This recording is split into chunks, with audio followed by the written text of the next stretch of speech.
To become a journalist, you must have a passion to bring forth the truth. You must carry out vast investigations and do research non-stop almost every day. Today I'll be talking to a journalist who, through his fact-finding mission, has become an expert on Islamic jihadi groups. One of his quotes is this: "During my relentless pursuit of the truth, I've discovered that it has many faces, and each one of us will only believe his own definition of what truth is." This is SOP, and I'm your host, Hassan Tavakoli.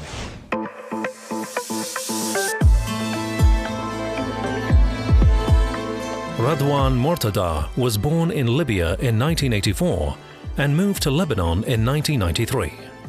In 2007, he started his professional career as a journalist at Al Akhbar newspaper. Since then, he's worked as a journalist, documentary filmmaker, researcher, writer, executive producer, and assignment producer. In 2014, he founded Blue House Film, a production company based in Beirut, Lebanon.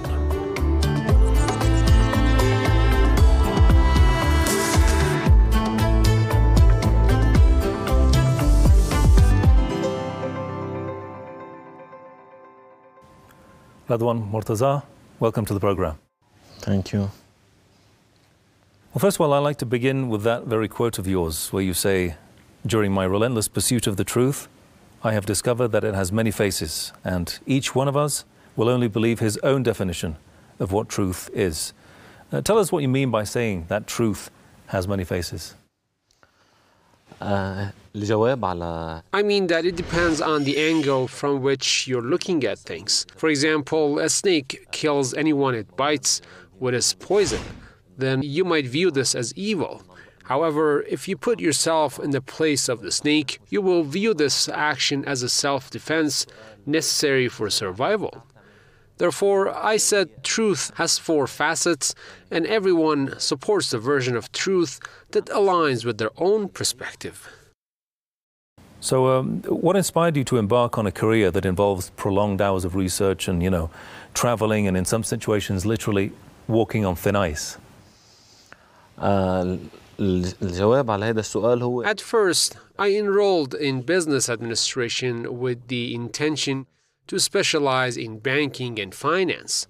However, after several years, I realized that working at a bank after graduation would mean waking up at 7 every day, leaving work at 2 p.m., returning home for rest and lunch, and then visiting either my wife's family or my family. Upon realizing this will be my daily routine, I found that I'll live like a slave 6 days a week, with only Sundays off. So I began considering other jobs that are not routinely done. Eventually, I found that working in media and journalism was the best option, as media workers may encounter different situations each day. Additionally, workers in this field have the opportunity to assist the oppressed and the needy and confront oppressors. So I chose to become a journalist. So you literally wanted a more exciting life? Exactly. One of the reasons I chose this career was the adrenaline rush it provides. Additionally, this is a beautiful feeling in pursuing and revealing the truth, helping others, and uncovering corruption. Many of my investigative reports led to the imprisonment of drug dealers. Many of my reports were fruitful. Even those that failed to yield immediate results or overthrow corrupt officials have at least managed to disturb them.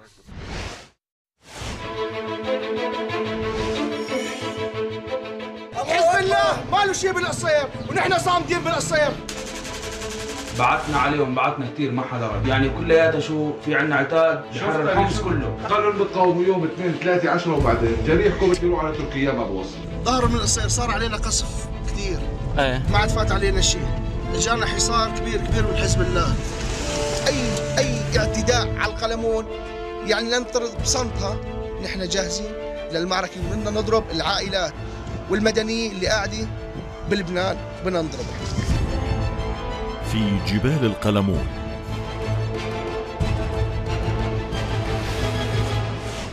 When it comes to investigative journalism, how challenging is it for for a journalist like you to reach the truth and to make that truth known to the world? Initially, my primary challenge was to uncover the truth and present it to the people. However, I later encountered another challenge, the fact that people do not believe the revealed truth and only want to hear their own version of truth. At the beginning, it was disappointing, but I got accustomed to it over time. Now, I've come to the conclusion that I present the truth to those who genuinely seek it.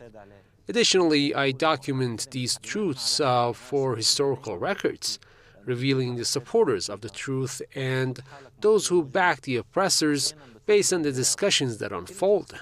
Ultimately, the real truth exists, and it's our duty to present it, especially as many people place their trust in us amid growing suspicions.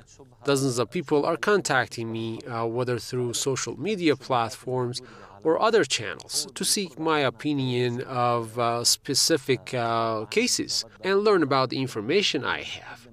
They use this data to form their own opinion. Knowing this consoles me. Now there's a video of you, there's pictures of you with Islamic jihadi groups. Okay, let's take a look at them together. If you can just explain first of all, okay, where was this? Which group was this? Yeah.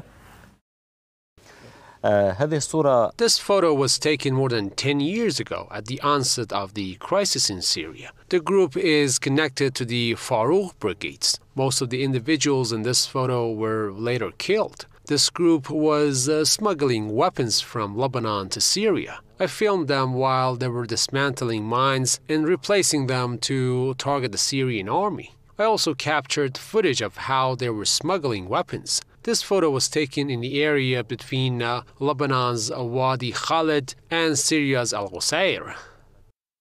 Now, in 2018, you published a book titled How the Syrian Revolution Grew Its Beard. That would be the English translation of your Arabic title. And apparently it took 6 years to write. Tell us more about that book and how you came to accumulate all this knowledge, this deep knowledge about these Islamic jihadi groups. The book's title is This is How the Syrian Revolution Grew Its Beard. The book's title was inspired by the story of a man named Abu Ali Harbi, a Syrian officer who defected from the army and formed a brigade known as Al-Wadi Brigade. I had nicknamed him Abu Ali, the lover of whiskey, as he used to order whiskey from Beirut, but he suddenly announced his repentance. Initially, he joined the Farouk brigades and later joined Al-Nusra Front. After about a year, he became a member of Daesh. Within just 3 years, his life completely changed. I believe that his story mirrors the story of the Syrian Revolution, as it began as a civilian uprising with the slogan of freedom, but ultimately evolved into a Salafi revolution. Hence, I named my book, This is How the Syrian Revolution Grew Its Beard. This book encapsulates my personal experiences. In the book, I recount how I embarked on my career after attending a religious seminary, and I recount the conflicting thoughts that I had before making a decision on my future and selecting my idol. In the book, I refer to Imam Ali, my idol, who exemplified wisdom and strength. I emphasize that knowledge helps individuals become wise and strong. I also mentioned that when these two traits combine, they contribute to making a person become complete to some extent. Additionally, I delve into my childhood, especially as I was born in Libya, where we had lived there for about 15 years before relocating to Lebanon. In Libya, my father was briefly imprisoned on the charge of gathering information about Imam Musa Sadr, who was kidnapped in Libya. My father was later freed after mediation took place, but his properties were seized and we returned to Lebanon.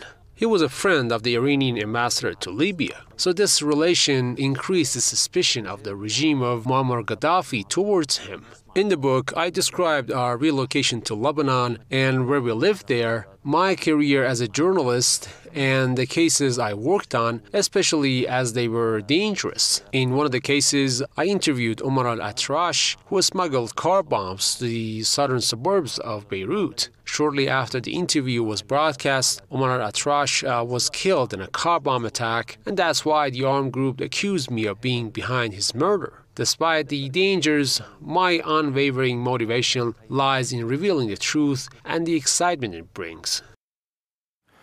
And so how was your book received by the people once it was published?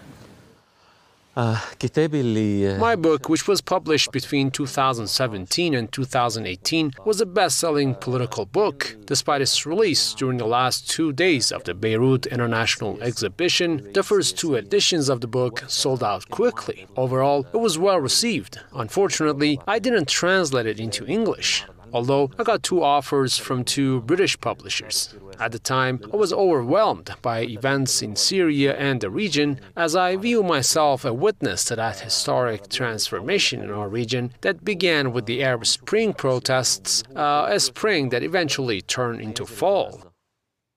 Yes, now during your career, especially among the Islamic Jihadist group, apparently you've had the chance to interview both Al-Qaeda and ISIS leaders for various outlets. What was the attitude of those leaders once you talked to them? You know, the character, the whole thing. How did they receive you? My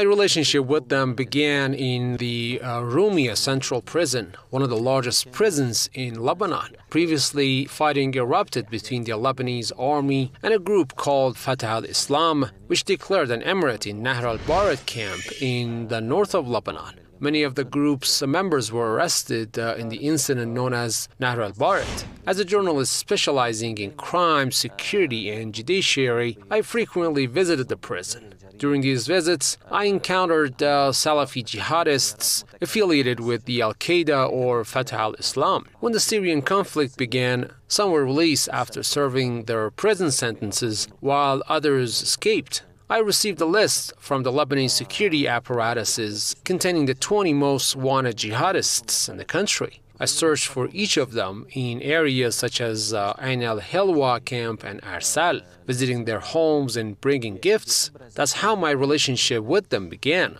Some of them wholeheartedly believed in their cause. Our discussions always referred to the idol of jihadists, Abdullah Azzam, a Palestinian Afghan who was killed in Pakistan while fighting the Soviet Union. He was killed in a bombing when he was leaving a mosque in Pakistan after he announced that jihadists must prioritize the liberation of Palestine. To know the difference between the truth and falsehood, you must look at Palestine and who supports the Palestinian cause and who doesn't. Undoubtedly, those who oppose the Palestinian cause are deviant from the truth. Meanwhile, some joined such extremist groups just for the money, while some of them were disgruntled, like those who believe they were unjustly imprisoned in Syria. Some of them were right because some detainees were unjustly imprisoned in Syria and were victims of an unjust judicial system. Press may not like my perspective, but I was detained in Syria for several days and saw what was happening there. In the meantime, some of the members of those groups are benefiting from the fighting, while some of them are deceived. People who decide to blow themselves up are completely convinced of their cause to the extent that they sacrifice their life for it. But unfortunately, when someone sacrifices their life for a wrong cause, they will lose both the life and the hereafter. Overall, some members completely believe in their cause, while others are opportunistic and looking forward to positions in the case of the Syrian government's overthrow. I encountered Daesh leaders in Iraqi prisons and saw them in Syria and Lebanon. As I told you, I even interviewed a person who blew himself up in the Iranian Cultural Center in Lebanon. These interviews shed light on their motivations and destinies. There was an interview on Abu Sakkar, who had eaten a piece of the lung of a Syrian soldier, challenging the Free Syrian Army's portrayal of its members as liberal fighters seeking to establish a civilian regime in Syria. However, that footage published in the Time magazine showed their degree of brutality and affected the public opinion. Now, there's a picture. There's another picture we want to show you, okay? And that's very interesting as well. Let's watch it together. This one. Tell us more about this. You know, who are you talking to? And being among, you know, ISIS. I mean, that's very, very, you know. This is Abu Ali Harbi that I told you about. He was from Al-Qusayr and founded Al-Wadi Brigade. Abu Ali Harbi was killed during a battle with Kurds. He once called me from Aleppo and urged me to join them and conduct jihad. I found that Abu Ali completely transformed from a lover of whiskey to a member of the most extremist organization in the world that carried out and boasted about brutal crimes. The spokesman for Daesh, Muhammad al-Adnani, once said, "We are people who drink blood and become happy by seeing human parts." He was boasting about how the brutal killings make them happy. By the way, some were criticizing me for referring to Daesh as the Islamic State organization. I defended my stance, saying I meet many members of this group and I referred to them using the name used by their adversaries. They would consider me one from the opposite side. So I used a neutral name that they also use in order to manage to deliver my message. Regarding Daesh, they viewed media as a weapon that's not less important than the missiles, the tanks, the Kalashnikov rifles. Their media arms played a major role in attracting new fighters from around the world and in gaining ground. For example, Mosul fell to their hands partly because of their fear that they created in people. They were akin to Mongols who invaded our region. Mongols were killing all the residents of a village and just leaving 2 of them alive so they could tell the other people about committed massacre. Consequently, that would make the other villages surrender. That emphasizes the importance of media and the necessity to use it as a weapon like the missiles and drones. Okay, so we were talking about the Islamic jihadi groups. And one thing that comes to mind, I mean, being among these Islamic jihadi groups, such as ISIS and other groups, and it comes to mind that there is a difference between groups like ISIS and the likes, and groups like Hezbollah, who are among the axis of resistance in the region. Tell us what are the main factors that differentiates these 2 groups from one another, both being Islamic. I mean, look, these are Islamic. They call themselves Islamic. Okay? Both wear beards, both wear masks, and have guns and all that. But there is a difference to how they operate and what they do. Yes, tell us more about that. My answer may be a digression. I once watched a video of Abdullah Azzam in which he said, "They call us terrorists because we slaughter people. In return, the Americans destroy an entire building housing women, children, and elderly people with a missile or projectile." This comparison caught my attention. However, I witnessed the horrific crimes committed in Syria in the name of Islam, with perpetrators shouting Allahu Akbar each time, and how it made some people associate the phrase with killings and bombings, and tarnish the image of Islam. I once asked one of Hezbollah's members how they fight against Daesh, despite both being religious. He said, "They are our brothers who attacked us. We should have fought alongside each other against global arrogance and the U.S. regime in Israel. The U.S. enters our region to plunder our resources and destroy our countries as it did in Iraq, Syria, and Afghanistan. The U.S., while portraying itself as a defender of democracy, justice, and stability on the planet, is actually the spearhead of the oppressor in the region. There is no comparison between members of Hezbollah and members of Daesh. Daesh allows its members to commit crimes, killing and stealing from the people. Among its members, whoever memorizes a few verses of the Quran appoints themselves as legitimate rulers and issues fatwas to kill people. We have seen crimes they committed in the media and on YouTube. I'm currently making a documentary. I named it The Lost Paradise after meeting some people who told me that they headed to Syria's Raqqa or Iraq. They thought they would go to a heaven and a land of caliphate where justice prevailed, but they found that they had instead fallen into a hell and didn't know how to escape it. Can you imagine that Abu Bakr Baghdadi began by killing his fellow Sunni Muslims even before the Shias, Druze, Christians, and Yazidis, because they have a ruler that says fighting a close apostate is prioritized over fighting a far infidel. If Abu Bakr al-Baghdadi had championed the slogan of liberating this region from the U.S. arrogance and had decided to use his fighters and weapons for achieving this aim, he would have managed to attract many people to this group. However, he decided to further divide the region in the name of Islam. On the other side, the fighters of Hezbollah fought alongside the government troops in Syria and Iraq and served as military advisors in Yemen. Currently, they are being martyred in the south of Lebanon. Unfortunately, the incidents in Lebanon are not being well covered by the media. Currently, a real war is underway between Hezbollah and Israel, although the state of war is not declared, as is the case of Gaza. But Hezbollah has so far lost 330 of its members in the fight, while many villages and homes located along the border between Lebanon and occupied Palestine have been destroyed. Thousands of people were displaced from their homes in the southern villages because of the ongoing war in the south of Lebanon that erupted as a result of Hezbollah's support for Gaza. If you looked at those who support Gaza and those who oppose it, you would know who supports the truth and who supports the oppressor. Let's move on to another topic, and that is the fact that you were born in Libya, if I'm correct, in 1984. Have you done any work related to Libya? Any documentaries, any films, or...? I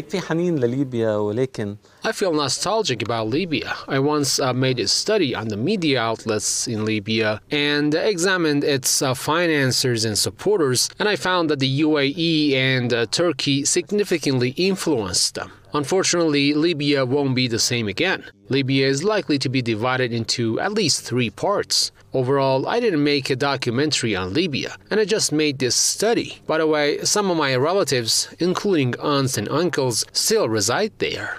And that's it. I wanted to have your opinion on the fact that, what do you think, what befell Muammar Gaddafi during the Arab uprising, the Arab Spring, okay? How do you evaluate that situation and the fact that the NATO forces were involved in all that? Muammar al-Gaddafi, with his green book and looks, was a supporter of the African Union and its potentials, but he was an unjust Arab leader. The Western Alliance decided to get rid of him within the framework of a plan drawn up for the entire region. It began with protests as part of the so-called the Soft Revolution. Later, protesters were armed, triggering division and civil war. We definitely opposed those who decided to destroy Libya, because their goal wasn't to remove Muammar al-Gaddafi from Libya, but to destroy and divide Libya and steal its wealth, especially as Muammar al-Gaddafi was abiding by their orders. Unfortunately, Libya isn't the same. Libya is torn by civil war amid the rise of Al-Qaeda and extremist and Salafi jihadi groups. Consequently, I could oppose an unjust dictator, but at the same time, I'm against the destruction of the country and the killing of hundreds of thousands of people in the name of freedom and independence and under false slogans. Yeah, so you recently wrote an article about the visit of a senior Hezbollah official to the UAE. How much can this affect the Israeli normalization project? At the time of the visit of Wafiq Safa, the head of Hezbollah's coordinating committee to the UAE, I wrote an article about this visit, noting that it was pre-planned and was declared at the request of the UAE. Personally, I view the UAE as a den of Israel's Mossad. Alongside Saudi Arabia, the UAE is leading the normalization train. Notably, the Israeli presence in the UAE does not exist in any other country. When a Hezbollah official visited the UAE, I was wondering whether the visit marked the start of a new stage between the movement and the UAE. However, the brief statement issued by Hezbollah at the end of the visit stressed that the visit focused on the issue of Lebanese detainees unjustly held in the Emirati prisons, including Sunnis, Shias, and Christians. Major General Abbas Ibrahim, the former general director of the security, was supposed to handle the issue, but the UAE was trying to turn over a new page with the movement in order to protect its interest in Yemen and to ensure the security of its embassy in case it decided to reopen its embassy in Lebanon. Nevertheless, the UAE can be a friend of Israel and Hezbollah at the same time. In 29 Mossad agents entered the UAE, which is known for its iron fist security measures, and assassinated Mahbouh in an ambiguous way to the extent that Hamas initially announced he had died of an incurable disease. However, it was relieved 10 days later that he had been assassinated, and the perpetrators of his murder were also identified. The situation in the UAE remains complex. There is also a conflict between Saudi Arabia and the UAE that could even escalate further in the future, as Saudi Arabia is trying to shift the focus from Dubai to Riyadh. To maintain its position, the UAE has introduced the Golden Visa in an attempt to attract actors and Arab stars, enticing them with high salaries and long-term residence visas with the aim of polishing its image in the world. But all those efforts go in vain when people see one of the massacres committed against Palestinian people in Gaza. أنا علي ابنك والليلة بدهم يعدموني.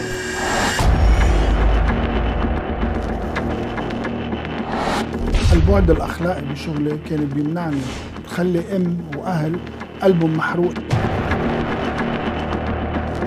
كان في غياب كبير لقيادة الجيش بهذا الموضوع. أرسلنا المبلغ 280,000 دولار.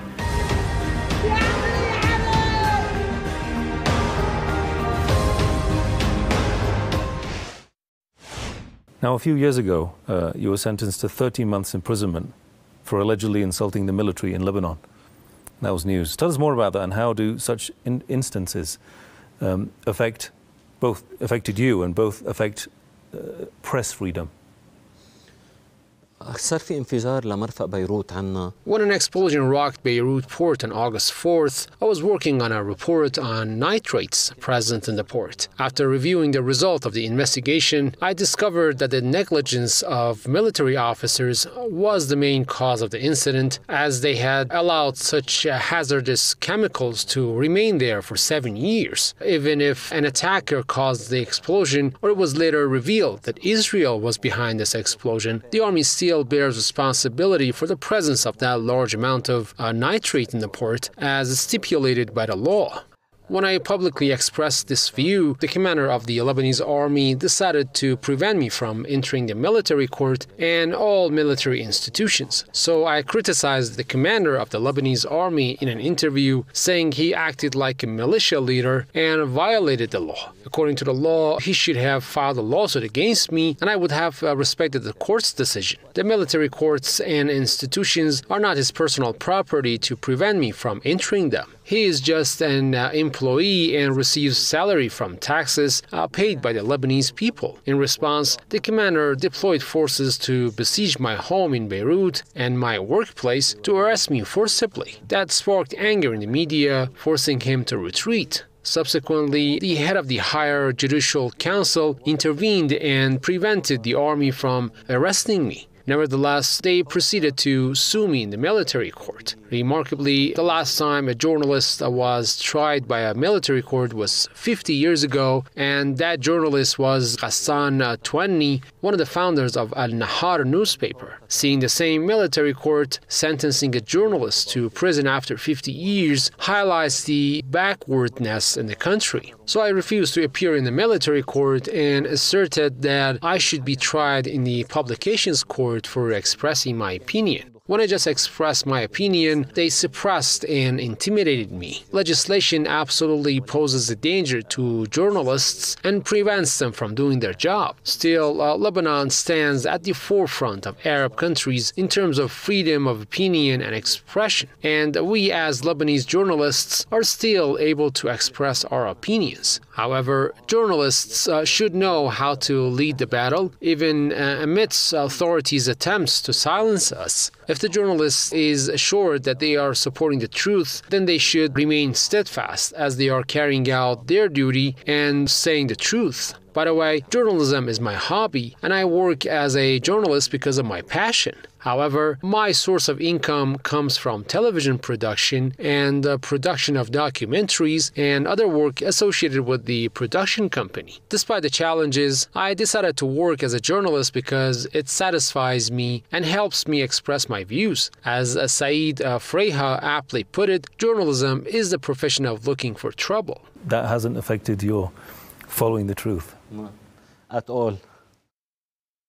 Okay, let's move on to your main niche, your main strong point, which is making documentaries and films and all that. First of all, altogether, how many films have you made? I've made at least 42 documentaries, and some of which were broadcast on Al Jazeera. I was the director of documentaries aired on Al Jazeera and producer of other documentaries made for other TV channels. Most of the films I produced were political and investigative, revealing special information and secret documents. Some of them focus on jihadist groups and corruption. This complex work requires time and follow-up. Currently, I'm working on a film named How to Become a Terrorist. It revolves around how people are brainwashed and persuaded to kill themselves and kill innocent people. I really do wish to make a number of documentaries on music, particularly the magnificent music in Iran. That'll be good to make a documentary on that kind of music and its relation with the cultures of people, whether in Iran or the entire region. As the music taste of people depends on their class, such as a documentary could help improve the artistic taste of the audience. Furthermore, I'm also working on a documentary on the Israeli enemy's recruitment of spies and how the Israeli regime infiltrated into the Lebanese society to recruit agents. Such suspenseful films attract viewers. Actually, there is no demand for other genres by the TV channels. And is there a certain style you follow in your documentaries that makes your line of documentaries unique? In terms of production, in terms of directing, in terms of how you frame your. ليك شو في سلسلة اشتغلت عليها. I've made a series of films focusing on the political families in Lebanon, such as the Al-Jumbalat family and the Faragniya family. Recently, I made a film on Michel Aflaq, the founder of Al-Ba'ath Party in Syria and Iraq. These documentaries serve as historical records. My style involves consistently exploring new topics and creating documentaries that reveal previously unseen content, including testimonies given for the first time or figures appearing for the first time. That's why I was expanding my connections. Some accuse me of having ties with the security and intelligence apparatuses. But given that I'm working for Al-Akhbar newspaper as a specialist in security and judicial affairs, it is natural for me to be familiar with the imprisoned criminals, drug dealers, arms dealers, judges, officers, and even the interior minister and the minister of defense. In return, an economic journalist would be in contact with Minister of Economy and several economic experts. Such relationships that date back to more than 15 years allowed me to collect information and have access to secret files that no one else can obtain. My experience in this field also allowed me to obtain the information professionally. For example, any journalist needs to record the interview or write down notes in order not to forget the information. But people like the officer, the judge, or the wanted individual feel scared when they see the journalist recording the interview. Therefore, I memorize their remarks in order not to scare them so they can provide me with the needed information. I also keep in contact with people and read between the lines to reach the truth. Very interesting. And speaking about documentaries, 42 documentaries, how do you find the time to make these? How old are you to begin with? 40. 40, 42 documentaries. If you want to divide them into, calculate some things, that'll be, when did you start making documentaries? When was the very first time you started making documentaries? What age? I have begun making films since 2008, but I founded a production company in 2013. At the beginning, given that I was in contact with jihadists, wanted people, and drug dealers, I was a field producer for most of foreign journalists who arrived in Lebanon. I worked on myself and learned. I made 2 films in Syria where I was the cameraman, the director, and the journalist at the same time, as I didn't want to endanger someone's life, and decided to risk my life alone and didn't accompany anyone. I made 2 films, one of them named Yabrud Battle and the other one on Qalamun Mountains, where I filmed the extremist groups that were striking Lebanon and sending car bombs to Lebanon. Subsequently, some documentaries can take several years. I'm currently working on one of that nature because it covers different aspects. Other documentaries can be made in 2 or 3 months.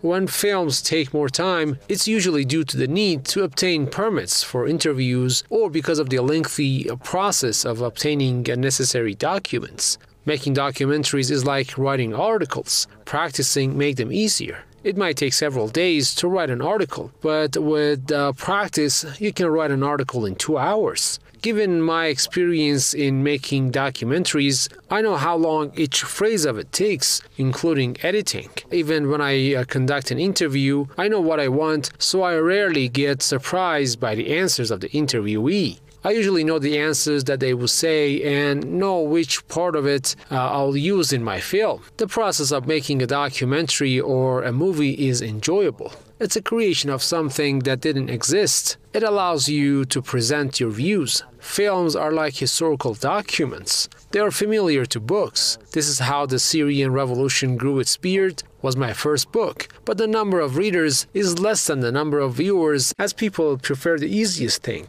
I love making documentaries as they combine writing and filming.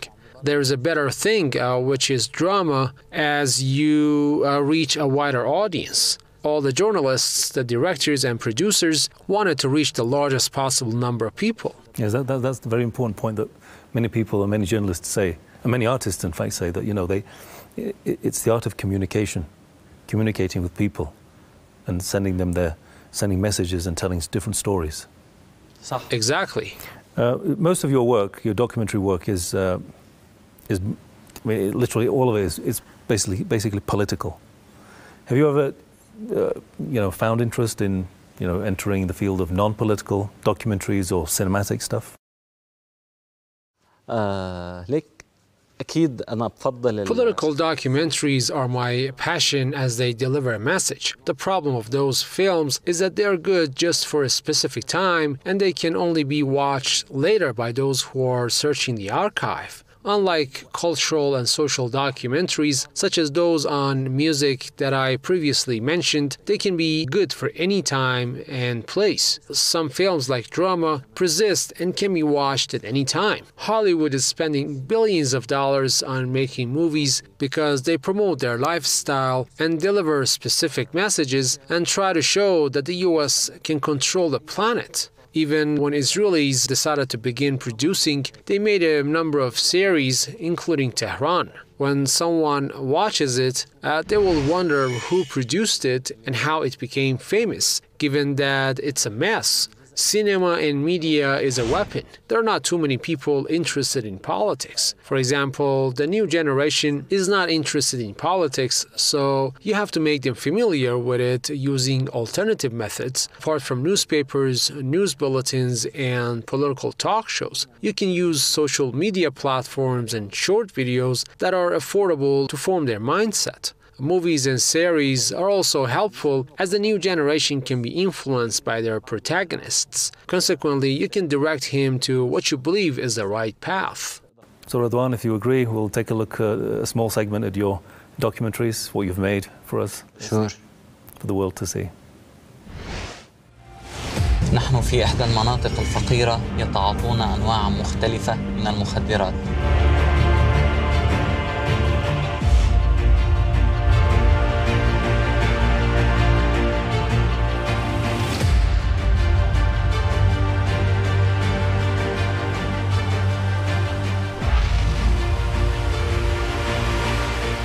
في 11/12/2011 بدا كأن سلسلة جرائم القتل هذه لن تنتهي.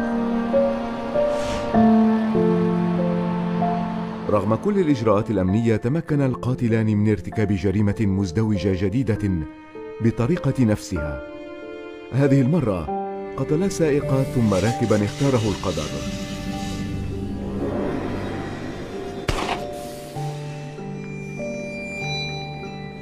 نفذوا جريمتهم، قتلوا السائق العمومي ورموا على جنب الطريق وأخذوا السيارة. طلع الراكب اللي هو العسكري.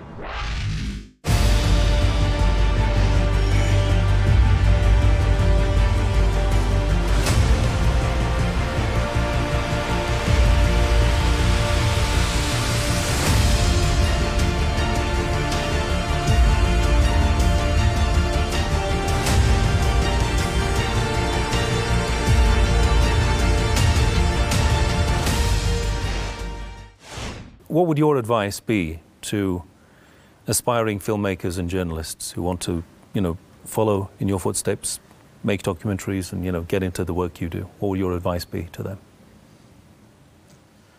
I'm not sure if I'm in a position to give advice, but I think the most important thing is insistence. Working in this field is tiring as it affects your personal life. Your entire life revolves around work, which consumes a significant amount of time. Searching for new ideas and trying to reveal truth require time. As I enjoy my work, time passes without me noticing. If you're not passionate about this job and if you lack resoluteness, you won't be able to persist in doing it. And if you manage to persist in doing it without passion, you'll be an employee doing your routine job. I didn't want to be an employee and to abide by specific working hours. So I established my own company to take control of my time. But actually, it's my job that's taking control of my time. So you have to do this job with passion and determination and view it as a hobby that makes money and not as a job. Because if you consider that as a job, you wouldn't succeed. Yes, the life of a journalist and a filmmaker together is very difficult, as you said. One doesn't have a life. Crazy people. Yeah, but so how do you balance that, work and your personal life? How do you balance it? I just got married about a year ago, and my first child was born just 40 days ago. So work has affected my personal life. I try to create a balance between them, but I have failed to do so. Still, I hope to make that balance, which is so hard. People who succeed in both of their personal life and professional life deserve applause. I hope I'll make that someday. And so how will that new life that you've, brought into your own life, okay, a wife, a child, how would that affect your future cinematography? Now I've become more selective. In the past, I worked on various topics, but now the works that I choose to make should be iconic because I dedicate my time to them at the expense of my daughter, wife, and family. So these works should have a message and benefit the people. After all, none of us will last forever, so I hope my work will speak for me. Would you like your daughter to follow in your footsteps? to be a journalist or a film director or something? أكيد بفضل أن تكون فيلم دايركتور. I would like my daughter to become a film director because of the risks associated with being a journalist. I've faced many threats, and there have been repeated attempts to hack my cell phone by various parties, even by governments. I was the first one in Lebanon to be targeted by a company cooperating with Israel that hacks the journalists' cell phones. I was based in the UAE. Journalists are always threatened by whoever you write an article about them. Consequently, journalists have to be careful when they are moving. I'm calm and know how to handle those issues and also have an experience. But I think this profession can be so dangerous and stressful for a girl. Therefore, I won't encourage my daughter to become a journalist, but I will encourage her to become a film director.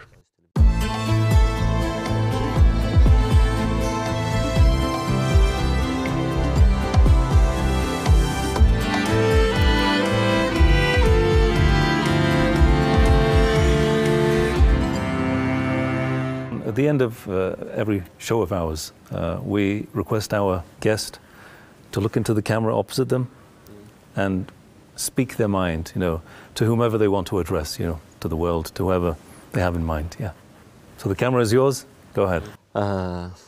هيدي الحلقة نحن Okay, in this episode, we spoke a lot about me, but amidst our conversation, I emphasized that resistance fighters are being martyred for the sake of a just cause that they embrace. They are defending me and my family in Lebanon. At the same time, our people in Palestine are brutally killed amid the silence of the world. This scene highlights that we are at a crossroad that shows who support the truth and who supports the oppressor. Since October 7, a new chapter of history has been written. We shouldn't forget that. We also should keep praying for the resistance fighters. Moreover, we have to continue to wield our words, weapons, and every possible means to build a better future for us and for our region, to be able to liberate our countries and be independent from global arrogance, and to build countries full of justice, safety, and stability. This speech may be dismissed by some people as mere slogans after they had been repeated by officials, but those words should be transformed into tangible actions. We can build a better society. And we thank our guest Radwan Mortada from Lebanon for taking part in this program. And you, the viewer, can follow us on our social media platforms. As always, don't forget to send us your comments and suggestions. Until another program, from me, Hassan Tavakoli, and the rest of the team here, it's goodbye.